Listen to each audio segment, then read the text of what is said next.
Hi everybody అండి. నాకు ఈ సినిమా చూడగానే నాకు అనిపించింది ముందు విశ్వనాథ్ రెడ్డి గారి సినిమాటోగ్రఫీ. ఇమీడియట్గా ట్వీట్ చేశాను నేను, మీరు చూసుంటారు సార్. మార్నింగ్ లేవడంతోనే ఆ ట్వీట్తోనే సార్ నిజంగా ఒక్కొక్క ఫ్రేము ఒక్కొక్క వాల్పేపర్ లాగా ఒక స్క్రీన్ సేవర్ లాగా చేసే ఎక్సలెంట్. ఎందుకంటే మనం పెద్ద పెద్ద పేర్లు వింటుంటాం తప్పించి తర్వాత వెతికితే మీ ప్రొఫైల్ అంతా చూసి ఓహో గామి ఈయనే చేశారా, బాగా చేశారా అనిపించింది. కంగ్రాట్స్ సార్, చాలా థ్యాంక్స్ సార్. నెక్స్ట్ ఈ సినిమాలో ఆవిడ స్టీల్ ది షో అంటే ఆవిడ బాగా చేశారు, దాని గురించి చెప్పక్కర్లేదు. బట్ ఈ సినిమా మీద నాకున్న అబ్జెక్షన్ మొత్తం చెప్తున్నాను, నా క్వశ్చన్ కాదు. ఆవిడ ఇందాక స్టేజ్ మీద ఒక్కొక్కరిని పిలిచినప్పుడు సుద్ది అయోధ్య గారు రండి ఏదో క్యారెక్టర్ పేరుతో పిలిచారు. ఆయన ఏమని పిలిచారండి మీరు రమ్మని స్టేజ్ మీకి? పంతులు గారు రండి అని పిలిచారు.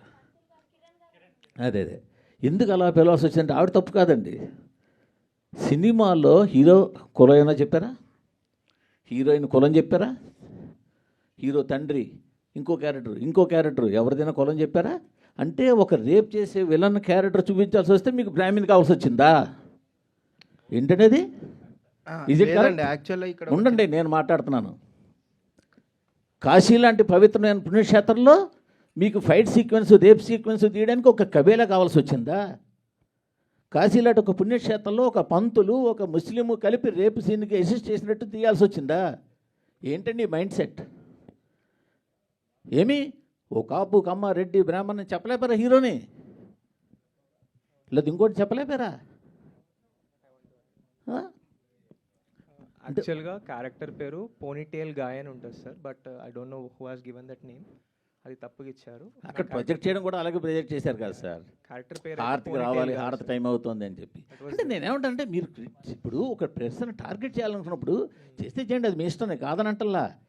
నేను ఇది ఎక్కడైనా ఒక ఇండికేషన్ ఇచ్చారా? ఒక ఇంటి పేరు చెప్పారా? అయ్యో హీరో ఈ హీరో ఇప్పుడు ఆయన పేరు హనురెడ్డి, బట్ సినిమాలో అయితే రెడ్డి కాదు కదా. చెప్పడంలో మేబీ ఆయన రైటరు, ఆయన ఇంగ్లీష్ కాదు కదా. ఆవిడ శుద్ధి ప్రపంచంలో దేనికైనా ఉండొచ్చు. కరెక్టే సార్. అక్కడ వాళ్ళకి ఇవ్వడం అంటే తప్పుగా ఇచ్చారేమో. బట్ మీరు కాశీలాంటి పుణ్యక్షేత్రంలో తీస్తున్నారా? అక్కడ కబేళ పెట్టి కబేళలో రేప్ సీన్ ఫైట్ సీన్ పెడతారా?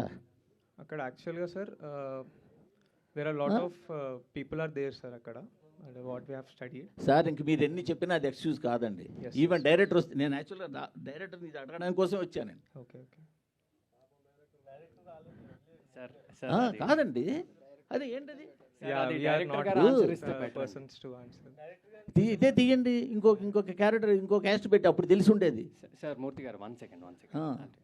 మా డైరెక్టర్ రైటర్ కాబట్టి ఆయనకి ప్రతిదానికి ఒక బలమైన కారణం ఉంటుందండి.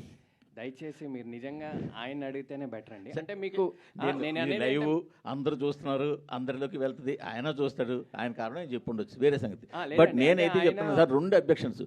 ఒకటి సరే ఓకే, కాశీలో పురోహితుడినే చూపించాడు, ఆయన ఇష్టం చూపించుకోమన్నాడు.